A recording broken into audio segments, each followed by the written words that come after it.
Today we're going to be looking at a green gel blaster, and it has a laser handle, extendable back, and a hopper, but no hopper container.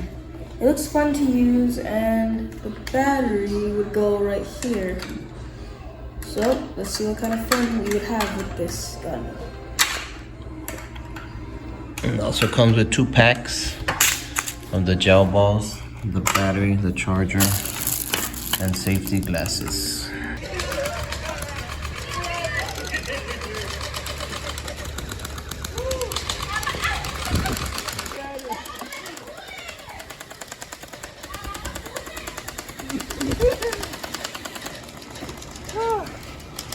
Oh man, they were out in the little hole right there. And I was like,